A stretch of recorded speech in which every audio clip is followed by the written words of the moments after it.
Bonsoir. Bienvenue, vous avez 50 ans, vous vivez en Belgique, vous avez vécu ce qu'on appelle une expérience de mort imminente. Oui. Et qu'avez-vous vécu lorsque vous aviez 12 ans? À l'âge de 12 ans, je suis diabétique. J'ai fait un coma en hyperglycémie qui a duré 12 jours. Et je me suis retrouvée j'étais dans la salle de réanimation. Je me suis retrouvée assise sur la table de réanimation.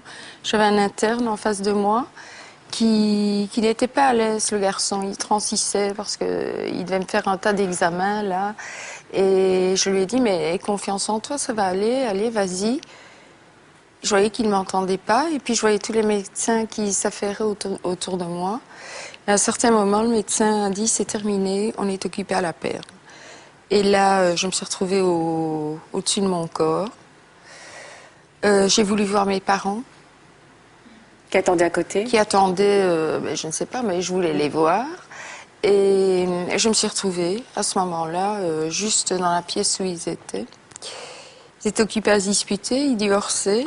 Et donc, ils se rejetaient la faute à l'autre. Et moi, j'ai voulu leur dire, mais ne vous inquiétez pas, moi, je vais bien. J'ai voulu toucher mon père, j'ai passé à travers mon père. Je n'arrivais plus à communiquer avec eux.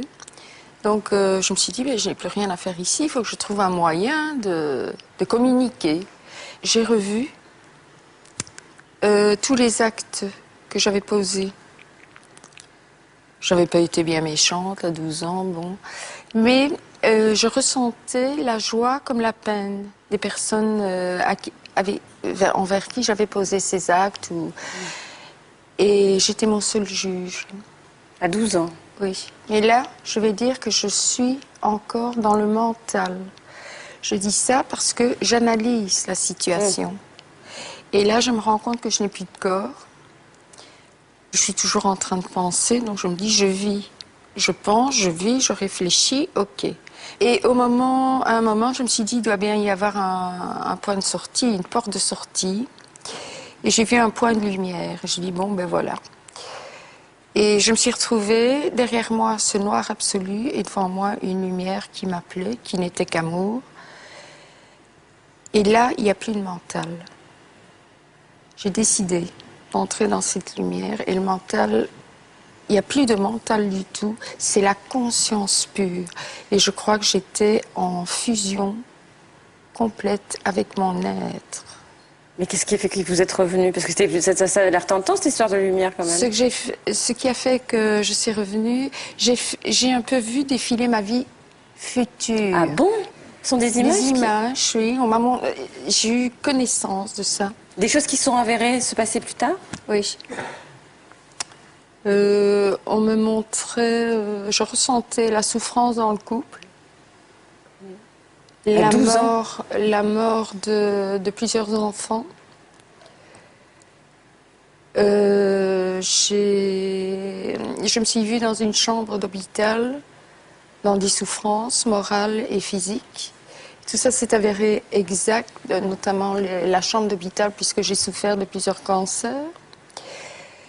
Les enfants morts, perdus aussi. Et j'ai vu aussi mes 2 fils. Plus tard, que vous auriez. Et c'est ça qui vous a fait revenir? L'amour de ces 2 enfants, oui.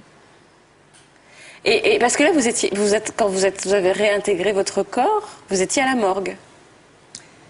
J'ai réintégré mon corps, oui, j'étais à la morgue.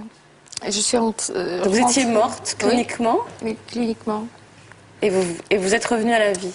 C'est une amie de mes parents qui est descendue parce qu'elle voulait me voir et qui a senti que vous étiez qui a senti que votre pouls je n'étais revenait. pas morte. J'avais un léger pouls, donc on m'a fait remonter, on m'a réanimée de nouveau. Et comment je vais dire, quand je suis rentrée dans mon corps, c'est très difficile, hein, c'est comme dans un gant qui est trop étroit. Et j'ai traversé le règne minéral, le règne végétal, minéral, animal. J'étais chaque chose, l'essence même de chaque chose, de ces choses. Et des personnes, le son des cellules, Je vous coupe juste pour avoir une Le petite mental, explication c'est- parce que ça nous paraît abstrait. Éric Dudois, bonsoir. Bonsoir. Bienvenue, vous êtes psychologue à l'hôpital de la Timone à Marseille, où une formation a été mise en place pour éduquer le personnel à ces expériences de mort imminente, pour les aider à prendre en charge les patients qui en reviennent, évidemment. Le témoignage de Fabienne nous paraît incroyable au sens premier du mot. Que sait-on exactement de ce phénomène qu'on appelle aussi la NDE, Near Death Experience? D'abord, il faut savoir que c'est un phénomène relativement fréquent. Quand je dis relativement fréquent, c'est chez les Américains, un sondage Gallup dit 15 millions de personnes. Et les derniers chiffres qu'on a en Europe, c'est entre 5 et 8 millions de personnes, ce qui fait déjà pas mal. Et qui disent toutes la même chose? Alors, toute la même chose, non. Les processus, les grandes lignes de ce qu'a dit madame sont dites.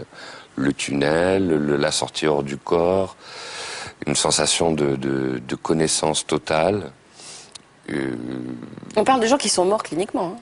Qui sont morts Tous, cliniquement. Alors, là, au niveau scientifique, on a très peu de témoignages sûrs sur la mort clinique. C'est-à-dire qu'en fait, on a un recueil de témoignages et on n'a pas les encéphalogrammes plats ou des choses comme ça. Cela dit, en sciences humaines, un recueil de témoignages très large, comme a fait M. Moody ou bien d'autres, je pense aussi au docteur Jourdan en France, montre qu'il y a quand même une pertinence du phénomène et qu'il y a là quelque chose à chercher.